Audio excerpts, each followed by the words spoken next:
Gas टँकरमधून अवैध gas भरणाऱ्या टोळीचा पर्दाफाश, चाकण उत्तर पोलिसांची कारवाई. चाकण पुणे. सध्या परिसरात घरगुती गॅसची मोठी टंचाई जाणवत असतानाच या परिस्थितीचा गैरफायदा घेऊन लोकांच्या जीविताशी खेळणाऱ्या एका टोळीवर चाकण उत्तर पोलिसांनी पहाटेच्या सुमारास मोठी कारवाई केली. या कारवाईमुळे अवैध व्यवसाय करणाऱ्यांचे धाबे दणाणले असून परिसरात मोठी खळबळ उडाली आहे. चाकण शिक्रापूर महामार्गावरील भोसे गावाच्या हद्दीतील इंडियन गॅस कंपनीच्या पार्किंगमध्येच MH04 MH7787 या गॅस टँकरचे आउटलेट सील तोडून सुरक्षा उपकरणांशिवाय अत्यंत धोकादायक पद्धतीने घरगुती गॅस सिलेंडर भरण्यात येत होता.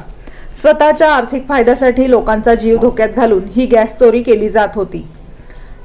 गॅस टँकरमधून अवैधपणे घरगुती वापरासाठी लागणाऱ्या टाक्यात गॅस रिफिलिंग करून सुरू असल्याची माहिती पोलिसांना मिळताच तत्काळ वरिष्ठ पोलीस निरीक्षकांच्या मार्गदर्शनाखाली पथक तयार करून संबंधित ठिकाणी छापा टाकून अंबादास रोहिदास गाडे वय 42 राहणार चेंबूर मुंबई, अक्षय रमेश मुंगशे वय 25 राहणार रासे तालुका खेड, नवनाथ अंकुश होजगे वय 34 राहणार भोस तालुका खेड या 3 जणांना अटक करण्यात आली आहे.